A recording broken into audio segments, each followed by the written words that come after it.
Estou só admitindo aqui os outros para poder iniciar.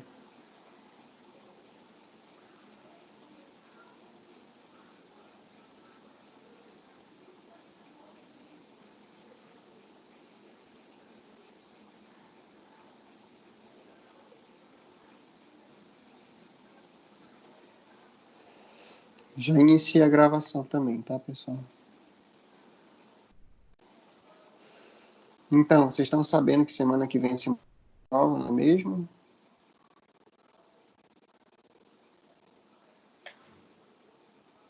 Sim, pessoal? Sim. Ok. Sim. E aí eu vou disponibilizar o link da prova para vocês. Vou colocar lá no AVA também. Escrito prova B1. Tá? E vou disponibilizar também pelo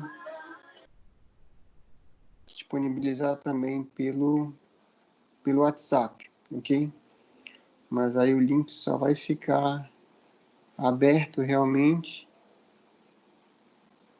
no dia da prova, que no caso vai ser sexta-feira que vem, a partir das 19 horas. Tá?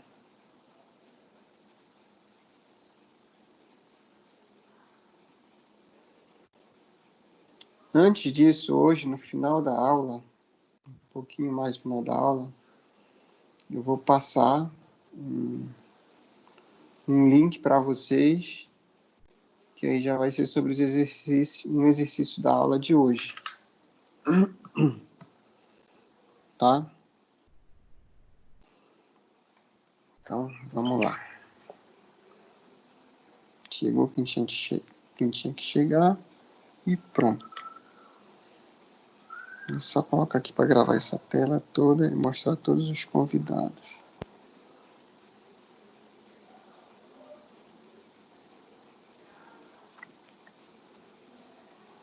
Poder lançar presença depois.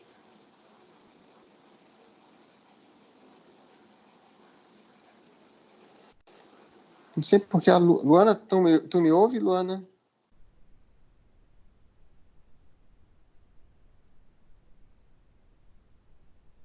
Não sei porque a Luana, já coloquei várias vezes aqui, admitir, mas ela não sai tipo da sala de espera.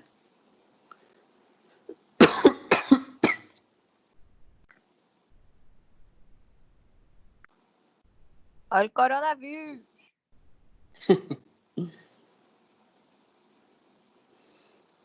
Não, é só uma tossezinha chata. Deixa eu abrir aqui o arquivo que eu vou precisar para vocês hoje. Eu já falei de retalhos para vocês?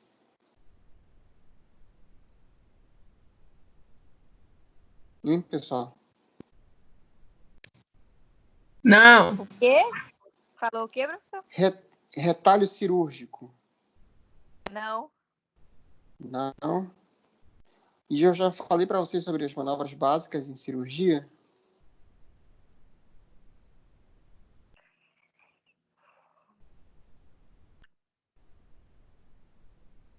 Não, professor. As manobras básicas de cirurgia são diérese, exérese, síntese e hemostasia. Já falei isso para vocês? Não. Ah, não, professor.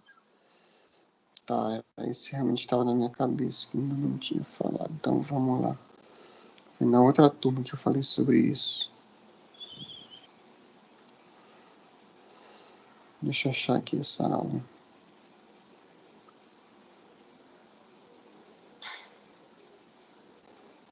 Tá abrindo aqui a aula. Vamos ver.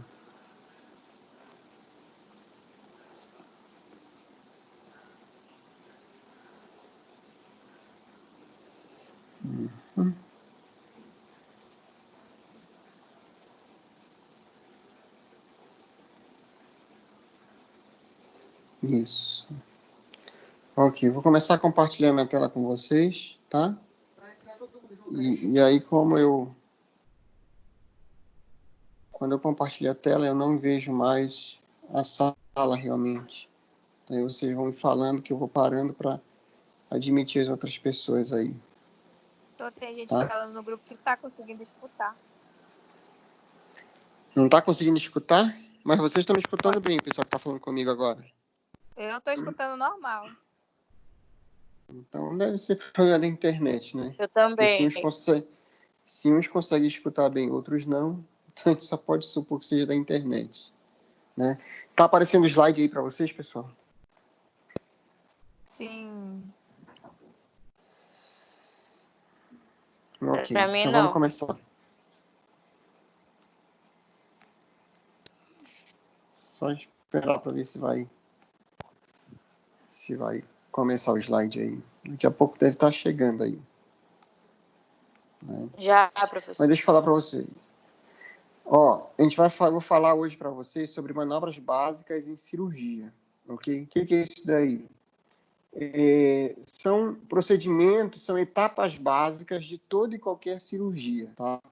Então, se você chegar e for assistir uma cirurgia, por exemplo, de tórax, são essas mesmas manobras, esse mesmo protocolo que vai ser seguido, tá? Esses mesmos termos que vão ser obedecidos, essa mesma sequência que vai ser obedecida. Essa sequência que eu coloquei aqui é uma maneira didática de explicar, tá? À medida que for passando isso daí, eu vou falando um pouquinho mais para vocês, dizendo, não, isso aqui dá para vir antes ou dá para deixar para depois. Mas imagina o seguinte, a nossa cirurgia ela vai começar com o quê? Com a preparação do paciente. Então, vai ter toda a parte de antisepsia, tá? Vai imaginando isso. O paciente chegou no consultório odontológico, ele vai sentar na cadeira, já começa toda a parte de antisepsia, tanto do paciente quanto do ambiente em que você está fazendo, principalmente nessa época de coronavírus, e a odontologia vai mudar realmente depois disso daí.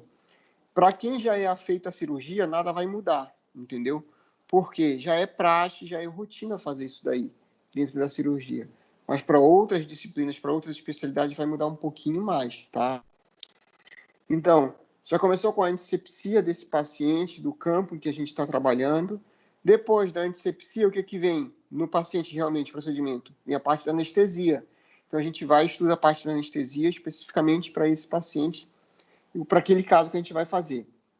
Faz-se anestesia nesse paciente, tá? E depois da anestesia, o que vem? A gente vai partir para a diérese. O que é a diérese, então? Que seria esse primeiro passo aí.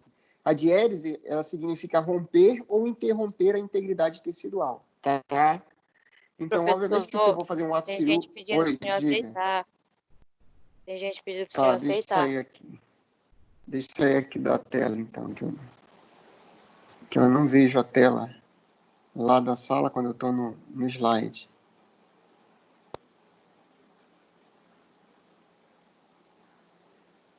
Pronto. Pronto.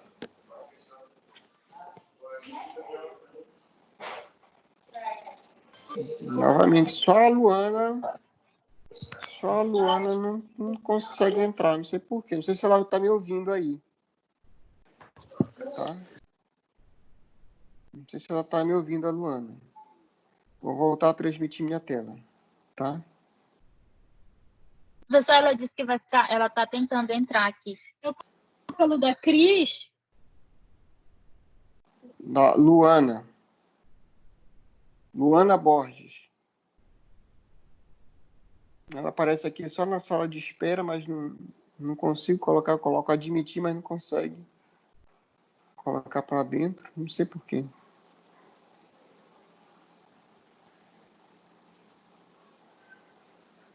Começar a compartilhar minha tela, tá, pessoal?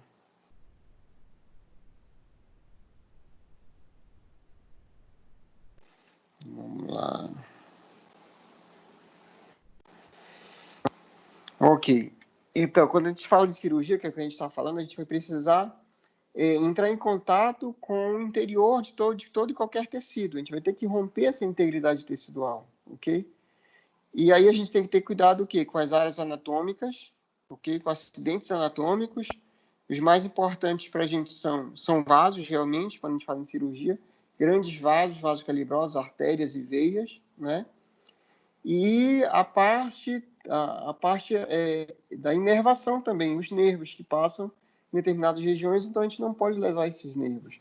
Não pode sair cortando esses nervos, tá? E aí, para ter acesso a esse interior tecido, normalmente a gente faz isso através de incisão, que é o mais comum, ok? Mas a divulsão também é utilizada, né? Então, a incisão, normalmente que a gente já conhece, com cabo de bisturi ou com bisturi montado, como a gente fala. Bisturi montado seria o conjunto entre cabo de bisturi e a lâmina, ok? A divulsão, ela é utilizada para a gente separar as fibras do tecido muscular. Quando a gente precisa atravessar o tecido muscular para chegar em tecido ósseo, normalmente a gente não faz uma incisão no tecido muscular. A gente faz uma divulsão, a gente separa esse tecido. Normalmente a gente faz essa separação com essas tesouras de ponta romba, as tesouras Metzenbaum, que está na lista de material de vocês, tá? Então, como é que é feito? Imagina, então, que existem as fibras musculares, ok? Seriam essas linhas, essas estrias. É assim que se comporta o músculo, são estrias. E você vai entrar, encostar a sua ponta da tesoura fechada, forçar contra essas fibras e abrir essa tesoura para tentar o quê? Afastar essas fibras, tá? Para tentar afastar essas fibras. Então, isso seria uma divulsão, ok? A gente faz nas fibras do tecido muscular. E uma outra que é bem específica da odontologia, que seria a sindesmotomia. O que é a sindesmotomia? É com este camarada aqui que vocês vão utilizar bastante em cirurgia. O sindesmótomo, tá? Então, essa primeira figura do lado esquerdo aí seria o sindesmótomo. É com ele que você vai afastar a fibra do tecido gengival, do dente e expor osso também, juntamente com ele, ok? E do lado direito lá a gente tem o auxílio. Em determinadas situações a gente tem que ter o auxílio para afastar os tecidos convenientemente, para segurar o tecido, para poder incisar, para poder afastar, das pinças, ok? Aí a gente tem uma pinça anatômica de dissecção e uma pinça dente de rato, tá? A gente vai fazer isso daí. Então, esse conjunto de manobras se chama diérese. Então, voltando. O paciente entrou, eu vou fazer a antisepsia desse paciente, depois vou partir para a parte de anestesia, depois para anestesiar eu vou tentar adentrar esse tecido. Se eu vou fazer uma extração dentária, eu vou afastar a gengiva desse paciente. A gengiva ao redor do dente que eu vou fazer a extração. Isso daí é chamado de diérese, ok? Então, esse seria o primeiro, um dos primeiros momentos da cirurgia em si, realmente. Seria essa diérese, tá? Deu para entender esse conceito, pessoal?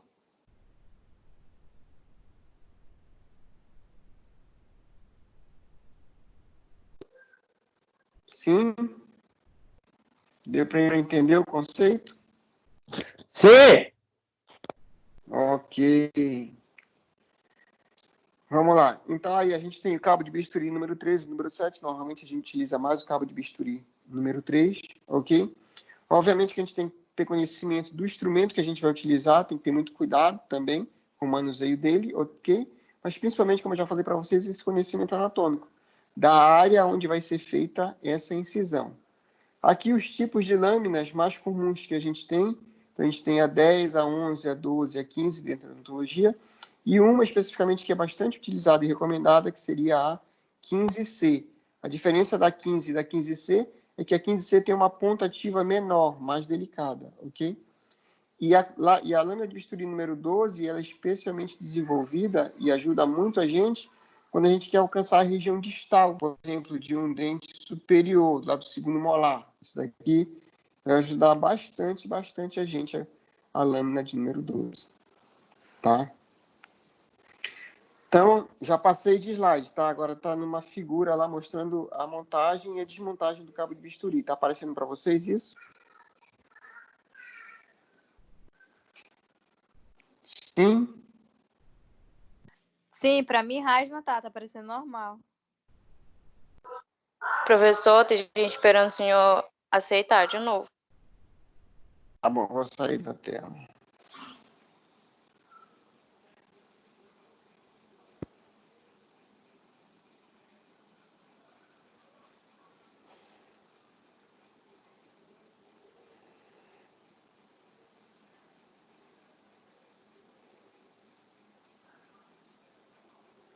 Pronto. Agora foi. Só a Luana que continua lá fora.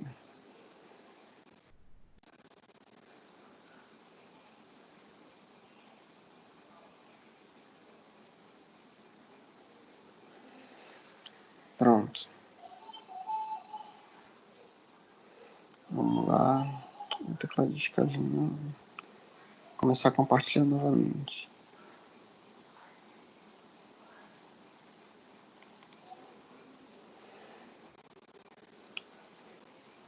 Então tá, falando aqui dessa parte, então, da montagem e da desmontagem. Obviamente que a gente tem que ter cuidado na montagem e tudo, mas na montagem a lâmina ainda não está contaminada, né? Então, o que se faz normalmente para montagem? Então, a gente apreende a lâmina por essa porção posterior, onde não tem o fio da lâmina, ok? E aí vai fazer o encaixe, vai deslizar numas ranhuras que tem no cabo de bisturi, até ela chegar ao final, até você ouvir um clique, até ela fixar, ok? Então, até aí não tem muito segredo. É bem mais simples e até menos perigoso. E se acontecer de escapulir, se cortar, a lâmina está estéreo, não vai ter tanto perigo. O problema maior é na desmontagem do bisturi, tá? Aí, na desmontagem do bisturi, normalmente você, com porta-agulha, também apreende uma pequena porção que vai ficar sobrando da lâmina do bisturi, aí onde eu marquei com ponto amarelo, e aí você expulsa a lâmina na direção contrária em que você colocou. Tá? O problema é que, durante a apreensão com esse porta-agulha na lâmina, você tem que fazer uma leve torção para desencaixar. E aí, durante essa leve torção, se você não tomar cuidado, essa lâmina ela se quebra facilmente, se rompe, e aí ela pode voar e atingir alguém. Então, nesse momento, tem que ter cuidado, porque ao atingir alguém, a lâmina já está contaminada nesse ponto, né? Que você já utilizou na cirurgia. Ok? Da empunhadura, como é que você vai fazer? Normalmente existem duas formas mais tradicionais de fazer essa empunhadura, de como manusear isso daí. Como se fosse uma caneta normal, com 3 pontos de apoio, com 3 dedos. Isso daí você vai utilizar mais para pequenas incisões, quando você precisa de delicadeza, ok? E normalmente a gente vai manusear desse jeito, tá? Com as 3 pontas, ou com um cabo na palma da mão, ok? E aí o indicador e o polegar eles vão servir. O indicador ele vai servir para traçar a incisão, para dar direcionamento da incisão. Como se fosse essa foto aí, ó, tá? Seria o cabo na palma da mão. Aí vai servir o quê? Para incisões amplas ou extensas, tá? Em algumas situações faz-se esse tipo de incisão, essa empunhadura, aliás, em determinadas incisões de cirurgia bucomaxilofacial, em cirurgias da face, que aí precisa de grandes incisões, tá? E por conta da pele também, ela ser mais resistente ao corte do que a mucosa da boca, tá? Mas para a gente que vai atuar somente dentro da boca, normalmente como caneta com 3 apoios, tá? Então, como eu falei para vocês, evitar estruturas anatômicas importantes, aí a gente tem o quê? Vasos, artérias, veias e os nervos, ok? A lâmina você tem que observar sempre se ela está nova e afiada, principalmente essa parte de afiada. O tecido, o sangue, ele desamola muito, muito rapidamente. E aí você imagina que quem já fez churrasco, quem trata de carne e tudo, já viu isso daí. Pega uma faca cega para cortar uma carne. E você fica várias vezes passando na mesma posição até repartir a carne. Que seria isso daí que eu estou fazendo com várias cores. Cada cor que eu estou passando aí, eu estou fazendo um corte. Então, imagina essa ferida cirúrgica com esses múltiplos cortes, como é que vai ser a cicatrização dessa ferida cirúrgica? Não seria muito melhor que se essa ferida cirúrgica tivesse somente um corte retilíneo, bem retinho, que aí ficava muito mais fácil da gente aproximar e coaptar esses bordos durante a síntese, durante a sutura, tá? Então, prestem atenção nisso daí. Então, para acontecer isso daí, a lâmina tem que estar bem afiada, tem que ser uma lâmina nova. A incisão ela tem que ser firme, contínua e com bordos regulares também. Você não pode ficar indo e voltando em cima da mesma incisão. É só um trajeto, ok? O bisturi, normalmente, ele entra perpendicular em incisões superficiais. Depois ele baixa, ele entra perpendicular. Depois ele baixa para 45 graus. Você faz a incisão, volta para perpendicular e tira o bisturi do contato com o tecido. Tá? Planejamento da incisão. Isso daí também é outro caso comum de erro, em que a gente tem que planejar a incisão que a gente vai realizar. Tá?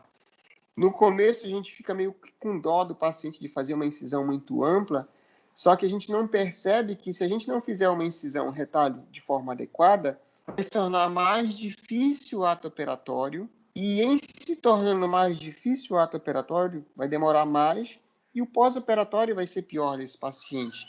Então, é melhor que eu faça o planejamento correto, adequado, que eu abra o retalho adequado também, por mais que ele seja grande, para que eu termine logo o procedimento cirúrgico.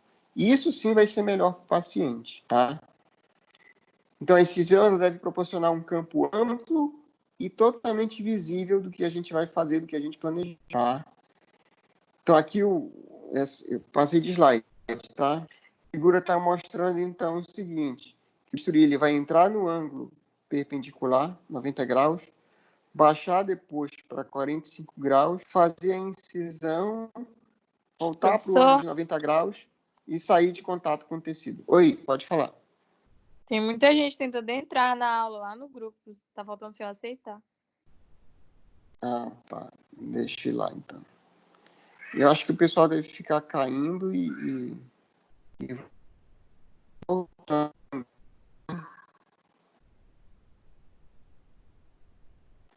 Porque eu vejo que algumas vezes eu estou vindo para aceitar gente que já estava dentro, né?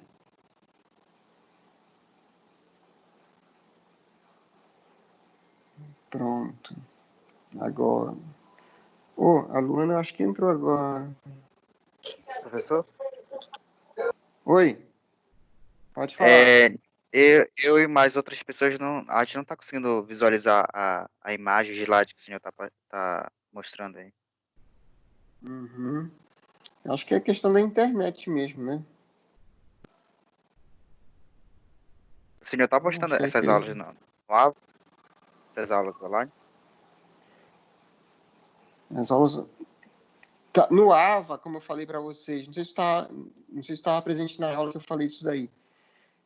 No AVA, eu estou postando o link do meu canal do YouTube. Essas aulas todas estão sendo gravadas e aí eu estou postando lá nesse canal do YouTube. Entendeu? Aí sempre está o mesmo link lá para o canal do YouTube. Tá? Tá bom, obrigado. Já sabe qual é o canal? Ainda não? Não. Agora que eu tô tendo aula, entendeu? Ah, tá. Beleza, então. Beleza. Mas aí tem lá no AVA o link para esse canal do YouTube, é chamado Odonto Review, tá? Aí lá tem essas aulas, Odonto Review, tá? Review. E aí lá tem essas aulas para vocês e para todos os outros termos lá, que eu jogo tudo sempre lá. Aí eu sempre identifico lá, tento me organizar para identificar, né? Qual que é a turma e qual que é o dia da aula para você ir direto lá no vídeo que te interessa realmente, tá? Obrigado. Agora, quem não está conseguindo entrar deve ser essa Chayane. Tô clicando aqui em admitir, não consegue. São os problemas da tecnologia, né? Tá bom, vou voltar a compartilhar a tela com vocês, tá?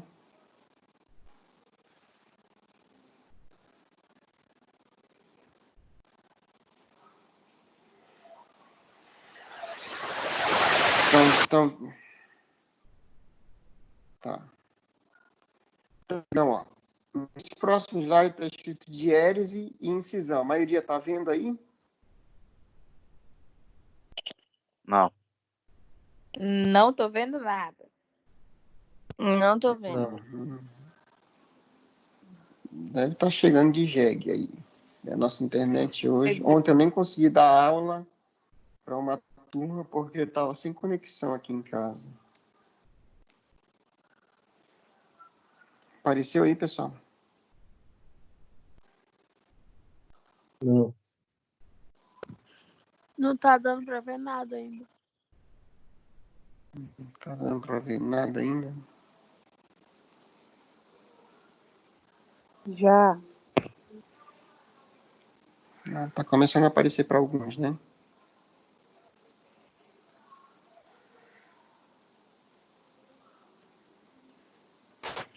Aqui nada ainda, professor. Nada. Aqui também não. Já apareceu para alguém aí? Aqui já.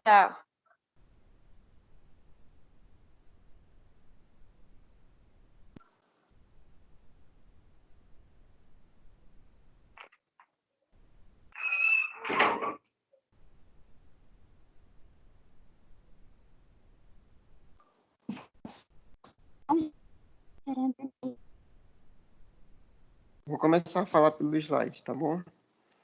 Então, ó. Lá no slide está escrito assim, diérese traço incisão, ok? Então, a incisão, normalmente, ela vai servir para delimitar um retalho cirúrgico, tá? Quando a gente falar em retalho cirúrgico, entendam o seguinte, que o retalho cirúrgico é uma porção de tecido delimitada por incisões, tá? Então, toda a porção de tecido que foi delimitada por incisões, a gente vai chamar de retalho cirúrgico. Aí, normalmente, existem dois tipos de retalho cirúrgico. O retalho cirúrgico de espessura total e o retalho cirúrgico de espessura parcial. Normalmente, em cirurgia de extração e tudo, a gente sempre utiliza retalho de espessura total. O que seria esse retalho de espessura total? É quando a gente afasta a mucosa, a submucosa e o periósteo. Então, a gente deixa o osso totalmente desnudo. A gente tem acesso direto ao osso, ok? No retalho dividido, ou no retalho de espessura parcial, que a gente fala, a gente vai apenas afastar a mucosa, sem deslocar a submucosa e o periósteo realmente. Então, isso aí vai servir mais para a parte de periodontia, quando vocês chegarem lá, na parte de enxerto gengival, por exemplo, enxerto de tecido conjuntivo, aí vocês vão precisar desse tipo de retalho. Por hora, aqui para a gente vai precisar somente, quando eu falar de retalho, entendam que é o retalho de espessura total, que a gente vai afastar a mucosa, submucosa e o periósteo, deixando o osso totalmente desnudo, tá? Nessa imagem aí, o que dá para perceber que aconteceu, tá? Então, esse paciente tinha ausência dos caninos, aí eu vou circular aí onde é que está a ausência desses caninos, o espaço que foi aberto com a aparatologia ortodôntica, tá? E aí, o que foi feito? Foi feita uma incisão pela porção palatina, então eu vou delimitar aqui a incisão pela porção palatina, ok?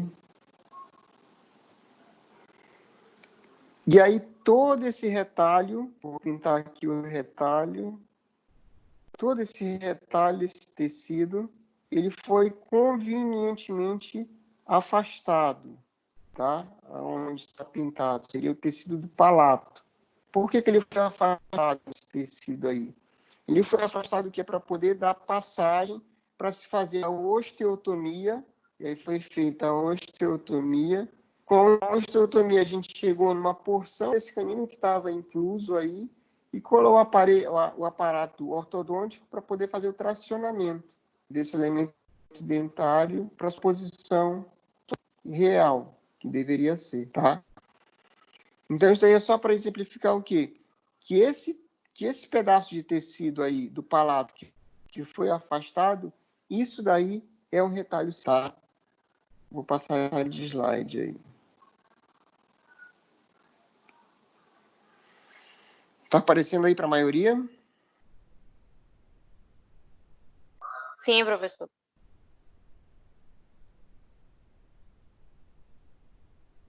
Aqui tá escrito diérese e divulsão, tá?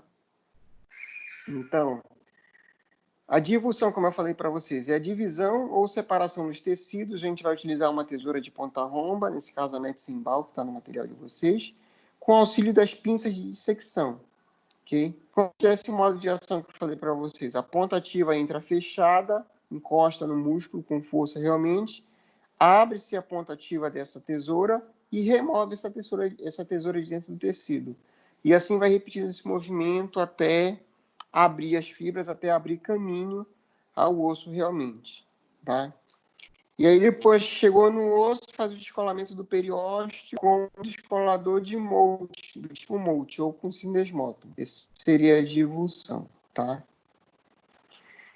Então, falando dos compartimentos, digamos assim, da cirurgia. A gente tem o bloco de antisepsia, quando o paciente entrou. Depois teve o bloco de anestesia, para a gente tirar a sensibilidade desse paciente. Depois teve o bloco de a gente adentrar o tecido desse paciente, que é o chamado bloco de diérese. E aí, nesse bloco de diérese, a gente fez ou pela incisão ou pela diminuição, ou pela sindesmotomia, simplesmente. E a gente pode utilizar todos os 3 tipos numa única cirurgia, ok? Depois que a gente teve acesso à loja cirúrgica, digamos assim, o próximo próximo compartimento é chamado de exérese, ok? Então, o que é exérese? A exérese, ela significa a remoção de parte ou de todo. Tanto faz ser parte ou todo de um órgão ou parte todo de um tecido, ok? Então, o que a gente tem de exemplo de exérese, realmente? A gente tem a remoção das lesões patológicas, que nesse caso vão ser as biópsias, né? Tem biópsia excisional, que a gente tira toda a lesão, e a biópsia incisional, que a gente tira parte da lesão somente para estudo, ok? Quando a gente vai remover osso, se a gente remover parcialmente osso, isso vai ser chamado uma osteotomia. E se a gente remover totalmente um determinado osso, vai ser uma ostectomia, tá? No dente, se a gente precisar remover o dente, a gente vai fazer o quê? Uma exodontia, ok? E no caso da gente limpar a loja cirúrgica, tirar os detritos e os restos de tumores e tudo, isso aí vai ser chamado de curetagem, tá? Então, tudo isso aí faz parte de um grande grupo, de um compartimento, de uma caixinha dentro da cirurgia que é chamada de exérese, tá? Então, a gente fez a antisepsia, partiu para outra caixinha, que é a anestesia. Depois da anestesia, partiu para uma outra caixinha, que é chamada de diérese. Depois da diérese, vem a exérese. E depois que você removeu, por exemplo, no caso que a gente tem aqui de um elemento dentário, depois que você fez a exodontia, que faz parte da exérese, o que você vai fazer? A hemostasia. Você vai tentar impedir ou diminuir esse derramamento de sangue. É justamente a hemostasia. Manobras para controlar ou impedir esse derramamento de sangue, tá? E aí a gente pode ter tanto hemorragias transoperatórias quanto hemorragias pós-operatórias, ok? Então, nas hemorragias transoperatórias, a gente consegue observar os diferentes tipos de hemorragia, os diferentes tipos de derramamento excessivo de sangue, conforme a origem deles. Tipo, se é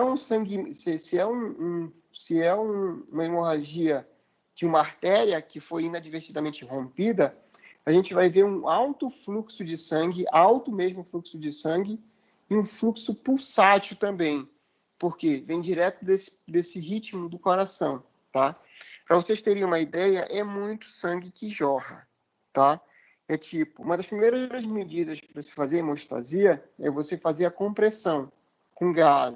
Então, para ter uma ideia, é você virar, pegar gás, isso fazendo rapidamente. Imagina isso, rapidamente. Você virar, pegar gás, colocar no local para tamponar, segurar, e já vai dar tempo de você virar novamente.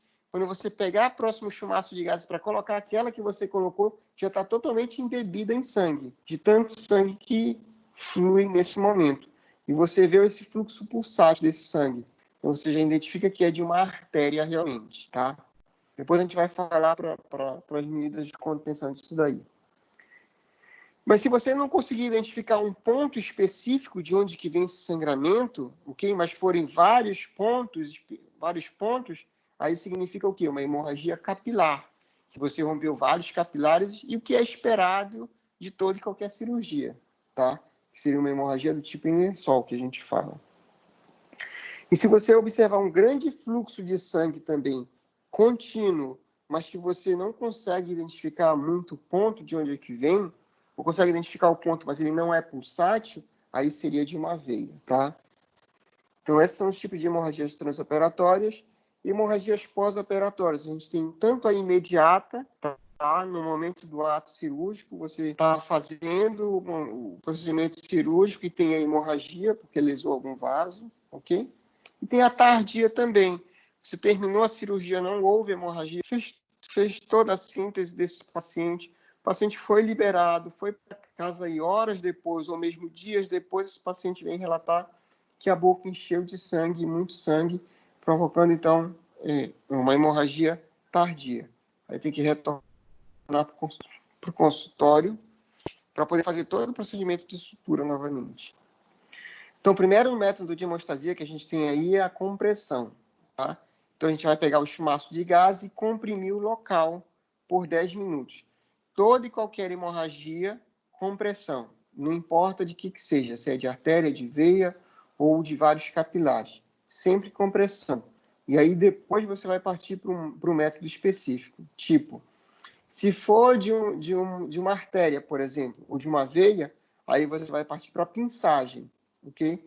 Então você vai utilizar para isso as pinças hemostáticas, ok? Ou as pinças mosquito também, que está no material de vocês. Então vocês vão procurar aquele local, aquele ponto específico de onde está vindo a hemorragia e vão pinçar, vão prender aquele ponto para colabar, para fechar a luz do vaso sanguíneo. Então, existe tanto a pinçagem simples, quando a pinça hemostática removida após a hemostasia, aí demora um pouquinho mais de 10 minutos, ok? Dependendo do fator de coagulação desse paciente também. E pode ter também a pinçagem com ligadura. Aí deixa eu passar aqui para mostrar na imagem. Então, essas 3 primeiras imagens de cima, a gente tem a pinçagem com ligadura simples, tá? Então, na figura A, não vai estar tão bonitinho assim o vaso sanguíneo para fora, ok? Mas você vai pinçar o tecido, e aí, se você quiser fazer para fazer a ligadura, tem que fazer a dissecção, achar totalmente o vaso, realmente. Depois que achou totalmente o vaso, aí você vai pegar o fio de sutura reabsorvível e fazer o ponto, tá? Dá um nó aqui nesse fio de sutura,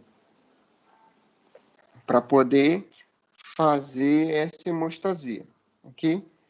E a pinçagem com ligadura dupla, que seriam esses outros exemplos de baixo, tá? Então, vai achar o vaso sanguíneo, pinçar com 2 pinças hemostáticas, cortar o vaso sanguíneo e aí envolver esses vasos sanguíneos, antes de cortar, obviamente, com um fio de sutura reabsorvível, tá? Para evitar o derramamento excessivo de sangue, ok? Outros recursos que a gente tem a termocoagulação. O que seria isso daí? Seria com aparelho elétrico, que é chamado bisturi elétrico, ou eletrocautério também. Já foi bem caro, bastante caro, mas hoje em dia ficou um pouco mais acessível isso daí. A gente encontra bisturi elétrico, que é de uma utilização só, por R$200 em média, ok? Então, dependendo da cirurgia que você for fazer, vale a pena o investimento nesse tipo de aparelho, né? Para dar um conforto para o paciente, tudo. Se o paciente puder pagar por isso, melhor, ok? Então, o que é isso daí? É uma corrente galvânica que é aplicada diretamente sobre o vaso, ou diretamente sobre a pinça hemostática também. No momento que a gente pinçou o vaso, aquele tecido, a gente pode encostar a ponta do eletrocautério, com bisturi elétrico, e aí fazer uma corrente e aí cauterizar aquele vaso sanguíneo lá, tá? Impedindo assim, um derramamento de sangue, sem que eu tenha que usar fio de sutura também, tá? A gente tem que ter cuidado com o paciente para ele remover os metais que ele tem no corpo, brinco, anéis, cordões, porque como é uma corrente elétrica, vai passar a corrente elétrica também nesses metais, vai superar esses metais e vai provocar uma queimadura na pele desse paciente. Por isso que ele tem que ser alertado, que vai ser utilizado nele, que ele tem que remover, ok? O fio terra tem que estar em contato com a pele desse paciente para poder fechar o circuito também, ok? A remoção de excesso de líquido ao redor do vaso sangrante tem que ser feita antes de aplicar a corrente para se fazer a hemostasia. Então, a ponta desse cautério só pode tocar o vaso sangrante, tá? Tem que ter todos esses cuidados com esse paciente. E tem outras substâncias hemostáticas que também podem ser utilizadas para impedir ou controlar esse derramamento de sangue, tá? Então, esse é um dos primeiros aqui, o gel foam, que seria uma esponja de gelatina absorvível. Então, esses substâncias hemostáticas, elas vão servir como um coágulo artificial. Então, normalmente, ele tem um arcabouço, tem um alto poder de sucção, de embebimento desses líquidos, ok? E aí, como ela é de gelatina absorvível, ok? Ela vai puxar esse sangue e formar um coágulo, tentar formar um coágulo artificial, para reter, para tamponar esse derramamento de sangue desses vasos, ok? Então, seria esponja de gelatina absorvível, que uma vez colocada lá, como é reabsorvível, ela pode ficar lá, que o organismo vai reabsorver, ok? Outro que seria utilizado, poderia ser utilizado, seria o Hemospon. Esse aqui é o nome comercial. Seria a esponja de fibrina, tá? Aqui a gente já tem o quê? Tanto a formação desse arcabouço, dessa substância, desse material, da esponja de fibrina, puxar esse sangue para poder formar um coágulo artificial, como a gente tem a presença também da fibrina, que vai fazer parte da cascata de coagulação, tá? Para tentar coagular esse sangue mais rápido, para tentar formar um coágulo mais rápido e que ele seja mantido em posição. Então, Hemospon, a esponja de fibrina. Outro também que teria seria o Surgicel, que é a celulose oxidada regenerada. Também é absorvível, ok? O outro também é absorvível, da esponja de fibrina absorvível. E a celulose oxidada regenerada também é absorvível, tá bom? Também vai funcionar como um coágulo artificial e pode ser embebida em solução de trombina também. A trombina também faz parte da cascata de coagulação, ok? E aí a vantagem dela é que ela é levemente pegajosa, tá? E aí essa é a vantagem dela se aderir à luz dos vasos que estão sangrando, ósseos e tudo, e a grande expansão que ela exibe também para comprimir esses vasos, tá? Seria uma outra alternativa. E se nenhuma dessas alternativas derem jeito, aí a gente tem que pensar, então, que o problema está no fator de coagulação intrínseco desse paciente, ok? E aí a gente tem que fazer o uso de vitamina K de uso parenteral, aí que seria o Canaquion de 10 a 20 miligramas endovenoso, EV, tá? Vai prescrever para esse paciente. E como medida local específico para osso, ok, a gente tem a cera para osso, ok? Que seria a cera de abelha e ácido acetilsalicílico. Única e exclusivamente utilizada somente para hemorragias ósseas, pequenas hemorragias ósseas. Não pode ser colocado em excesso no osso também, ok? Então, relembrando, voltando lá para o começo, a gente passou da caixa da antisepsia, depois a caixa da anestesia, depois a caixa da diérese, que teve contato, rompimento dos tecidos, depois a caixa da exérese, que houve remoção do todo do imparte de um tecido, depois passou pela parte da hemostasia, conter ou controlar esse derramamento de sangue, e o último momento da cirurgia vai ser a síntese, tá? A síntese vai ser para fechar esse ferimento, vai ser para fechar a diérese. E, além disso, a própria síntese ela serve como um auxílio hemostático. Porque se a gente coaptar bem os bordos, isso por si só já vai servir como uma medida para hemostasia, tá? Então, na síntese, que é chamado de sutura também, a gente vai precisar do fio de sutura, conjunto de manobras para aproximar os tecidos divididos durante a diérese. E ao final do procedimento cirúrgico, ou reparo de lacerações também. E aí a cicatrização, ela depende de um correto posicionamento desse tecido, desse retalho, ok? E uma boa estabilidade. O que é esse correto posicionamento? Se eu provoquei uma ferida cirúrgica, aquela que foi retilínea e tudo, eu tenho que aproximar bordo com bordo idêntico ao que era. Eu não posso aproximar um bordo por cima do outro, tá? Tem uma figura aqui que dá para mostrar isso. Ah, aqui essa figura.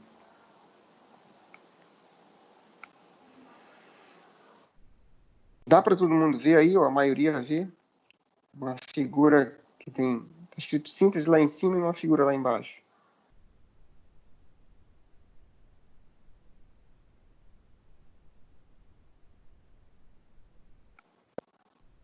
Dá para a maioria ver, pessoal? Tá, professor. Aqui dá para ver. Ok. Então, ó, nessa primeira figura aí do lado A, okay, o que a gente tem? A gente tem uma correta incisão, que foi bem retilíneo realmente, mas observa aí como está lá no final da última camada, como está a pele por cima. Então, isso daí não vai ter uma boa cicatrização. Dá para entender? Por isso que eu tenho que ter o correto posicionamento desses bordos, para poder ocorrer uma correta cicatrização. Tá bom, filho. Beijo.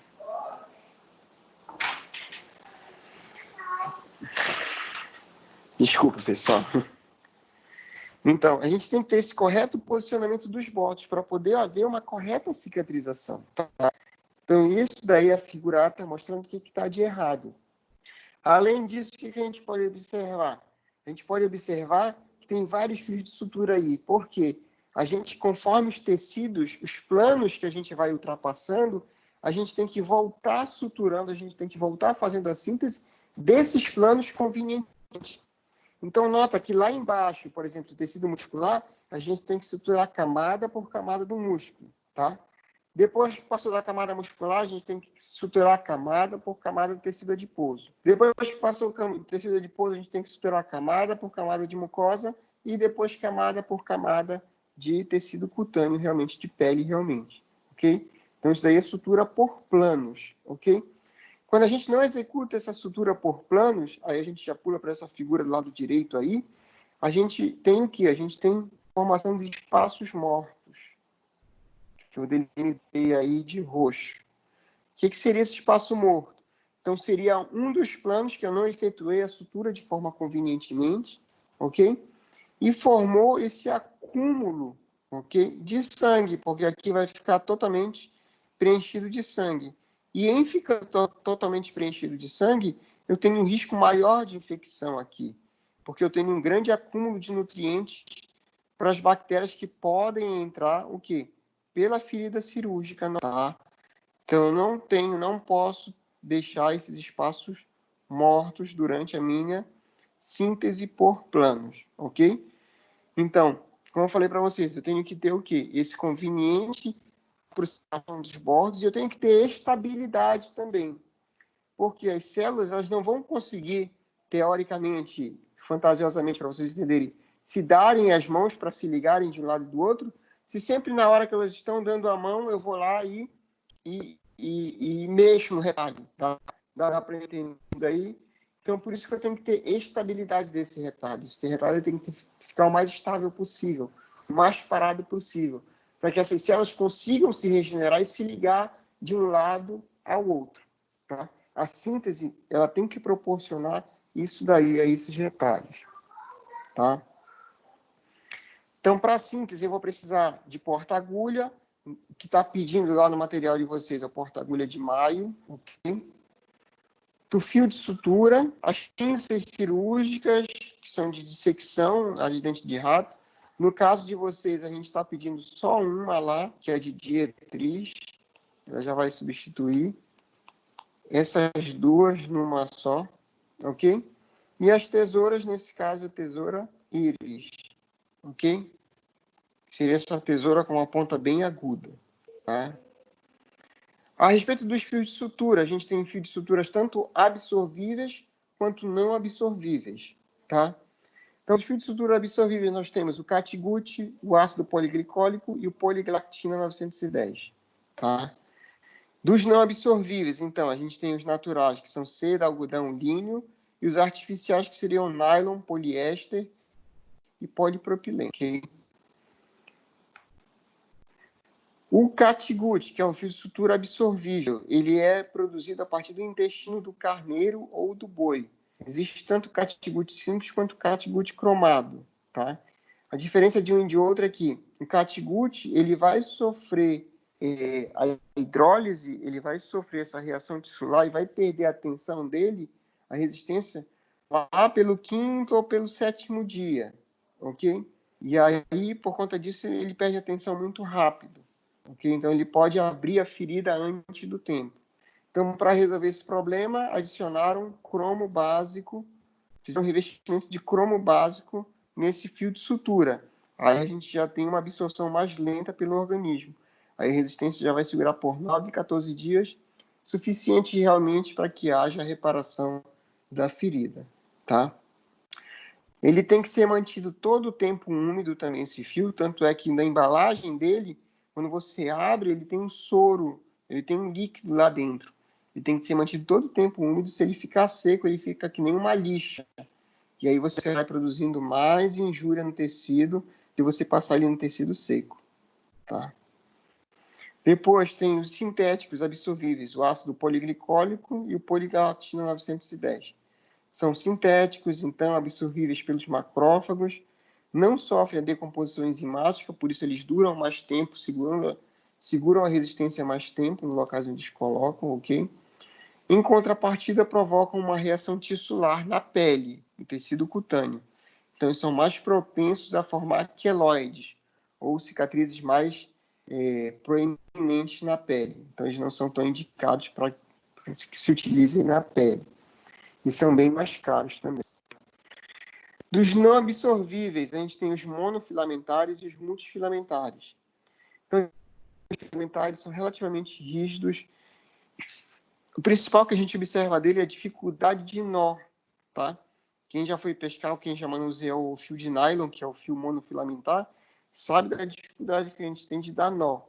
E por conta dele ser rígido também, imagina um fio de nylon colocado na boca, extremamente rígido, e normalmente tem paciente que fica reclamando que fica espetando a língua ou a bochecha desse paciente. Porém, como ponto positivo, eles são mais inertes aos tecidos, por eles serem mais lisos e monofilamentares, tá? Eles provocam menos reação tissular e por isso eles acumulam menos placa também quando são colocados nas mucosas, tá? E a gente tem os multifilamentares, ok? São os mais baratos, os multifilamentares, a gente tem mais oferta, ok? Porém, são mais abrasivos, porque imagina como se fosse uma corda totalmente trançada passando no tecido.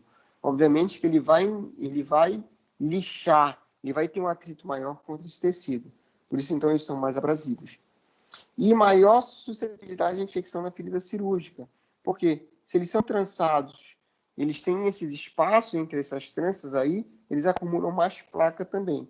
Então, maior suscetibilidade à infecção na ferida cirúrgica. Tá? Em relação ao calibre deles, né? Normalmente, para se ter uma ideia, em odontologia, o fio mais utilizado é o fio seda, ok? Esse daqui é o mais utilizado.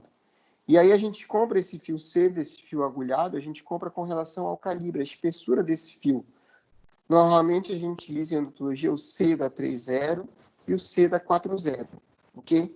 Para vocês entenderem essa numeração aí, o 4.0 é mais fino do que o 3.0, ok? Então a gente teria o 12.0, quanto mais zero a gente tem, mais. Quanto menos zero o fio tiver, mais grosso o fio é. Até o número 3, que seria um dos fios mais grossos, tá? Na odontologia, os mais utilizados são o 4.0 e o 4.0 e o 3.0, desculpa, ok?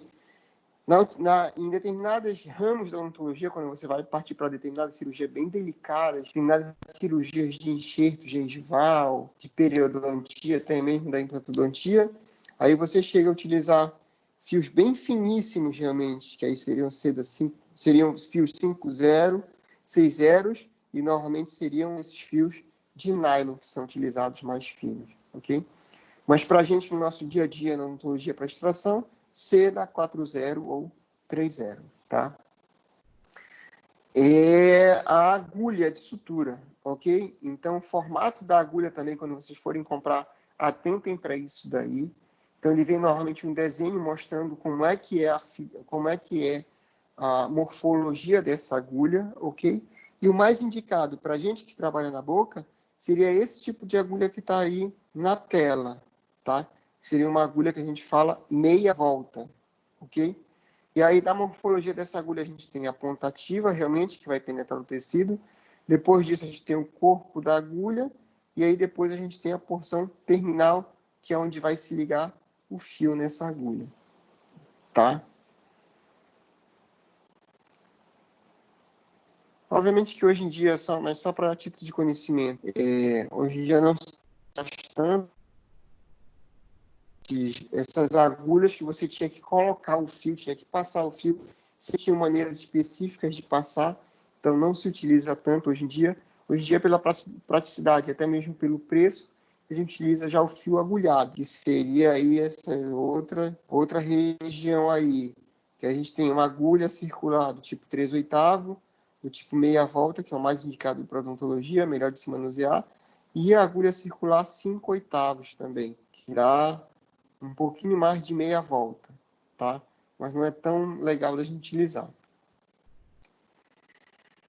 Aqui é importante, quando você for comprar agulha, tem a agulha com corte convencional, que seria essa do lado direito, e a agulha com corte invertido. Então, nota o seguinte, A agulha com corte convencional, ela tem a ponta ativa dela com uma seção triangular, ok? Que é isso que está no desenho aí, ó. Essa seção triangular. Vou desenhar aqui por cima. Essa seção triangular, ok? E o corpo dela é quadrado. Essa seção do corpo dela é quadrado, tá? Na de corte invertido, o que a gente tem? A gente tem, desde a ponta dela até a porção terminal lá, a gente tem uma seção triangular, mas esse triângulo, ele é invertido, ok? Então, o vértice dele seria para a região exterior, ok? E o que isso vai fazer no tecido? Olha a situação aí. Uma agulha com corte convencional, quando ela passar no tecido, o corpo da agulha, como é quadrado e tem 4 bordos cortantes, ele vai fragilizar esse tecido. Então, na hora de você puxar o fio de sutura para dar o tensionamento correto, é mais fácil desse fio rasgar todo esse tecido, ok? Enquanto que na agulha com corte invertido, como o vértice está para a região externa, a gente tem uma porção de tecido que fica mais durável, que existe mais a tensão desse fio. Então, por isso que é preferível, quando puderem, que observem isso. Então, agulha meia volta e tem que ser corte invertido, tá? Então, vem dizendo isso lá na embalagem também, ou você olha na seção triangular do desenho que vai estar lá descrito, tá? A parte da técnica, realmente, da parte de sutura, isso daí é melhor a gente demonstrar, explicar demonstrando realmente. A gente for fazer as nossas práticas de sutura, tá? Vai ficar bem mais fácil isso daí. Uma coisa que eu quero falar para vocês é sobre retalho também hoje. Aí os diferentes tipos de ponto eu vou falar para vocês quando chegar o momento. Deixa eu só mudar de apresentação para falar de retalho. Essa outra parte que é importante. Aqui a gente falou de diérese. Cadê a parte do retalho? Aqui.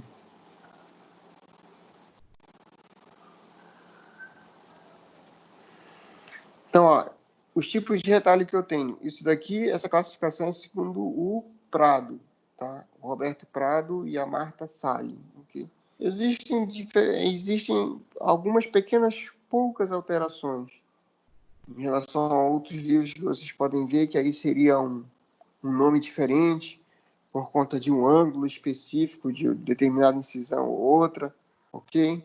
Aí vocês vão ver que no fundo, vai dar sempre nessa classificação aqui, que é mais simples realmente da gente entender, ok? Então, ó, nesse primeiro retalho que a gente tem nessa figura aí, tá aparecendo para a maioria a figura? Esqueci de perguntar isso.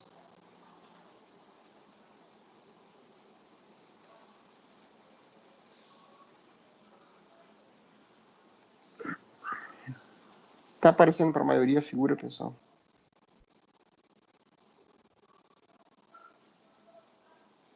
Pra mim não tá aparecendo. Tô vendo. Não.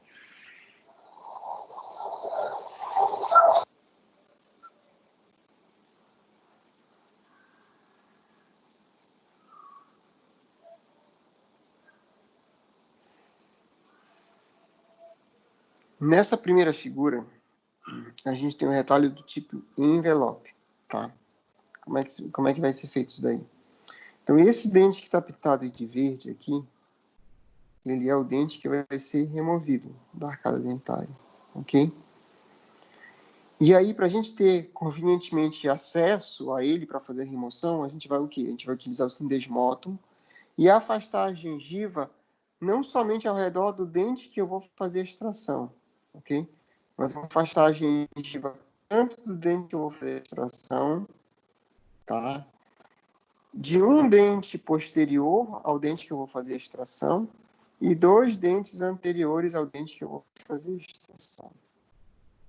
Então, esse é um retalho do tipo envelope, tá? Eu posso precisar também fazer um retalho do tipo triangular, tá? O que seria esse retalho do tipo triangular?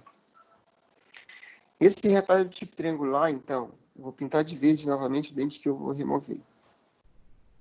Então, por algum motivo, para esse tipo de retalho, eu preciso ter acesso à raiz também, porque eu vou precisar fazer, já planejei, eu vou precisar fazer uma osteotomia. Tá? Então, o que eu vou fazer? Eu vou afastar a gengiva ao redor do dente que eu vou fazer a remoção, e um dente posterior e um dente anterior também, ao redor de tudo isso daqui. Então, do dente que eu vou fazer a extração, de um dente posterior e de um dente anterior. Além disso, eu vou precisar também de uma incisão de alívio ou incisão também. Ok? Esse eu posso afastar esse retalho, que a gente fala que é de forma triangular.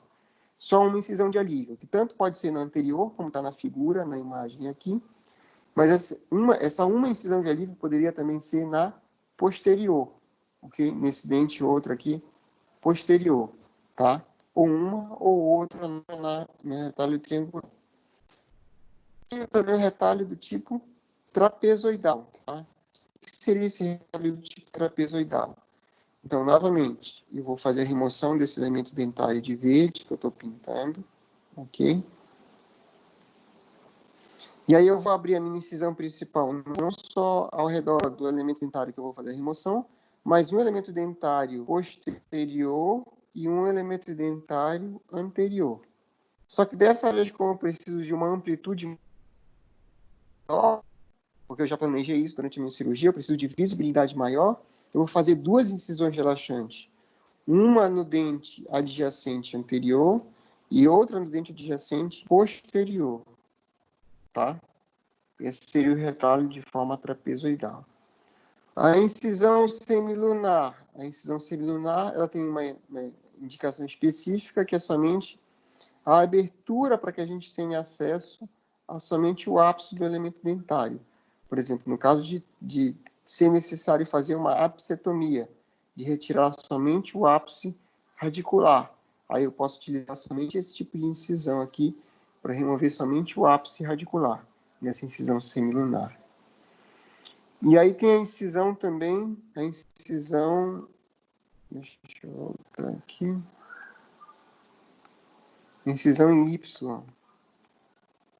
Tem uma figura... Aqui, a incisão em Y. Então, essa incisão em Y ela é feita mais no palato do paciente. Tá? Como é que vai ser? Vai ser uma incisão principal, mediana. Então, imagina essa situação da figura aqui, que tem um destino que está localizado bem. Então, uma incisão principal mediana, medial, okay? E duas incisões relaxantes com incisão, esse retalho e ter acesso aos toros, para poder fazer a remoção desse toros palatino. Essa seria a indicação da incisão do tipo Y. Tá? Só voltando aqui para os princípios, que é isso que é importante que eu quero falar para vocês. Então, o meu retalho mucoperiosteal, obviamente que ele deve evitar estruturas anatômicas, esses danos anatômicos. Muito importante, o tamanho tem que ser adequado, como eu já falei para vocês, para que eu faça a cirurgia o mais rápido possível, vá proporcionar um pós-operatório mais tranquilo possível para esse paciente, ok?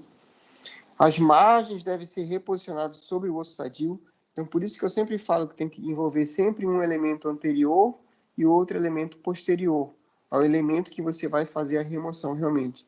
Porque depois que fizer a remoção, você vai deitar novamente o retalho nessa mesma posição.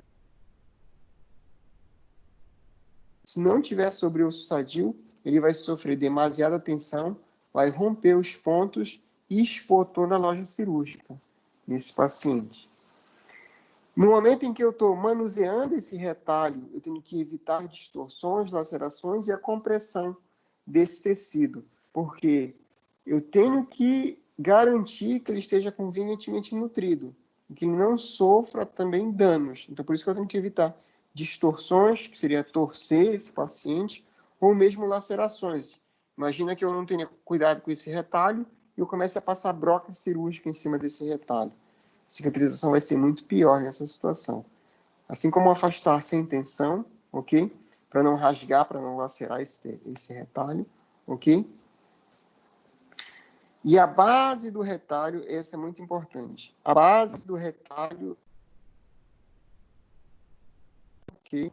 Tem que ser maior que a margem livre, para poder haver o correto fluxo sanguíneo para esse retalho, para que não sofra uma necrose ou uma isquemia, ok?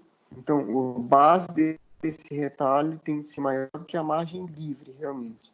Dá para exemplificar isso aqui na figura, tá? Então, no primeiro exemplo aí, do lado esquerdo superior, esse primeiro exemplo que a gente tem o quê? Novamente, eu vou pintar de verde o elemento dentário que eu vou remover, tá? E eu preciso, por algum motivo, fazer a osteotomia, tá? Então, eu vou fazer uma incisão principal no dente, eu vou fazer a remoção, um elemento dentário posterior e um elemento dentário anterior.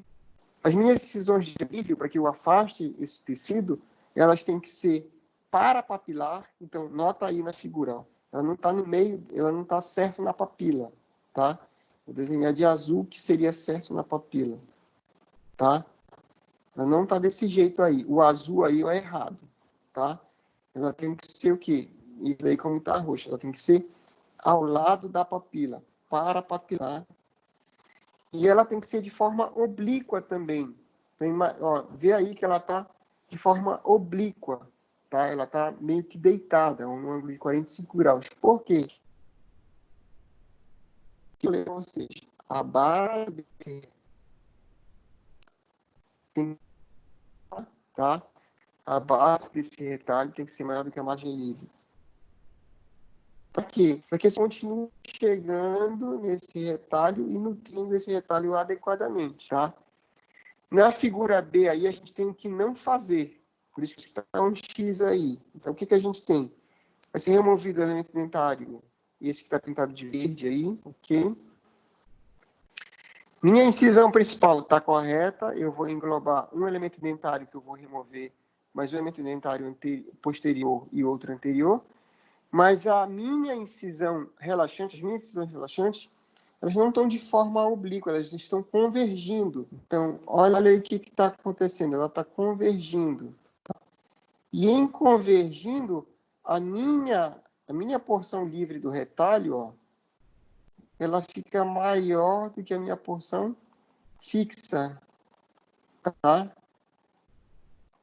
O que isso quer dizer aqui? Ó? Que toda essa região que eu vou pintar de verde aqui, ó, no retalho, toda essa região aqui não vai ter irrigação sanguínea. E se não vai ter irrigação sanguínea, vai sofrer necrose tecidual. O osso vai ficar exposto. E osso exposto na boca do paciente dói muito, muito, muito mesmo, tá? Então, vocês têm que ficar atento para essa relação aí. E na figura de baixo, então, na figura de baixo do lado esquerdo, a gente tem esse dente que está com X aí que vai ser removido, e aí o exemplo de um retalho do tipo envelope bem executado. Então, vai ser removido o elemento dentário que está em X aí, então vou afastar a gengiva ao redor dele, e vou afastar o que mais? Um elemento dentário posterior e 2 elementos dentários anterior, ok? Na figura aí embaixo, do lado direito, a gente tem o elemento com X aqui vai ser removido, a incisão principal, então, vai pegar um elemento dentário anterior, o dente que vai ser removido e um elemento dentário posterior. E aí eu planejei aqui nesse caso a incisão, o retalho do tipo triangular, então tem mais uma incisão relaxante no dente anterior, longe de onde eu vou fazer a osteotomia nesse dente que está com X que eu vou remover. Isso é o correto de ser feito, tá? Aqui novamente o X mostrando o que não deve ser feito. O que está de errado aí? Olha, a minha incisão relaxante, ela está em cima do elemento dentário que eu vou fazer a remoção. Quando, na verdade, a incisão relaxante é o quê? Distante do elemento dentário onde eu vou fazer a remoção. Ou ela pode estar um elemento dentário anterior, como está na figura, mas ela poderia estar nessa outra direção aqui, um elemento dentário posterior. Mas em planejando o retalho do tipo triangular, ou ele vai ficar anterior à incisão relaxante, ou ele vai ficar posterior à incisão relaxante. Tá? Nessa outra figura aqui, o que está errado? Do lado direito, tá? Que está com X aí. É que eu tenho duas incisões relaxantes em cima do mesmo elemento dentário que eu vou fazer a remoção. Aí, completamente errado. Tá? Completamente errado. Ok? E aí, do outro lado, a gente tem o correto tracejo da incisão. Tá? Então, a gente tem o quê? A incisão principal vindo intrasulcular, teria que pegar mais um elemento dentário posterior, nesse caso, e depois a incisão relaxante. Nesse caso aqui, seria o molar que seria removido. Tá? Nesse caso aqui. Mas aí tem que pegar esse elemento dentário posterior também. Tá? E na hora da sutura desses retalhos, como é que vai ser feito? A sutura do retalho sempre começa pelo vértice da figura que você produziu. Então, por exemplo, aqui nesse retalho do tipo triangular, o primeiro ponto que vai ser dado vai ser aqui, ó, para unir esses bordos aqui, esse vértice, ok? E depois você pode ir distribuindo os pontos convenientemente, ok? Mas primeiro ponto no vértice. No caso da incisão do retalho tipo trapezoidal, o primeiro ponto vai ser aonde? No vértice também, ok? No vértice também. Faz esse fechamento e aí sim depois você vai distribuindo equidistantemente os pontos na outro perímetro da incisão, tá?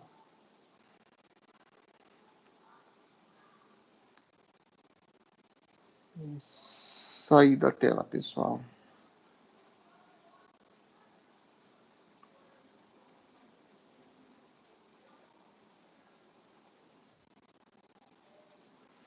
Bom, esses dias a nossa internet está bem... Esses dias a nossa internet está bem ruim, né, pessoal? Então, eu acho que hoje ficou um pouco prejudicado, né? Eu acho que muita gente hoje não conseguiu acompanhar as imagens aí que eu estava transmitindo, né? Mas aqui, até agora, acho que deu para gravar tudo, então assistam isso daí, né? Vocês ficaram com áudio, provavelmente ouviram, então ficaram com áudio na memória. Depois assistam para ver essas imagens aí, eu desenhando realmente para fixar melhor esse entendimento, tá? Tá ok, pessoal?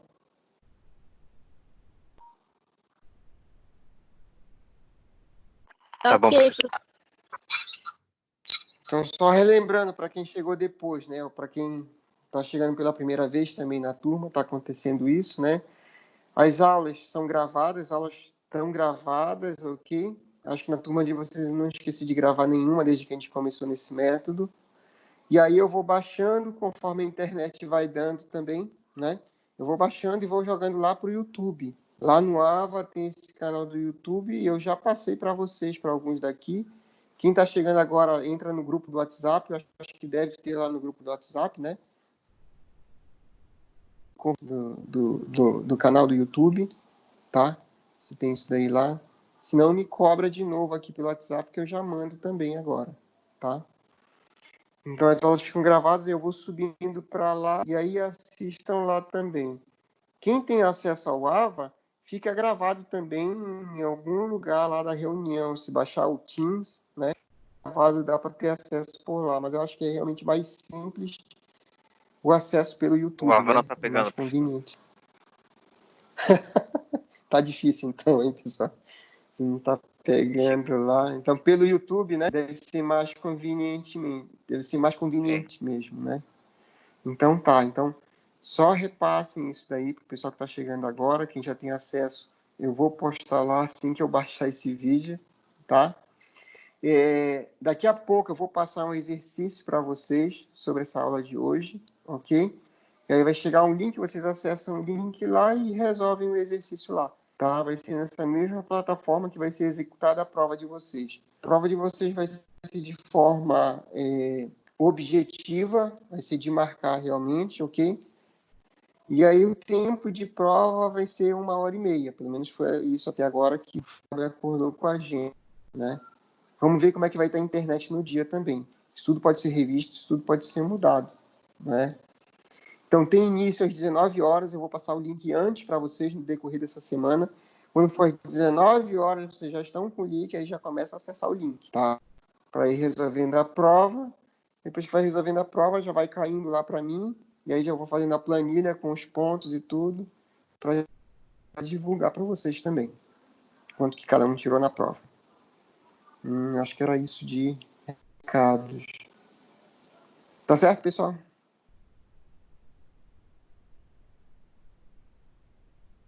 Certo, professor. Beleza, então. Então, bom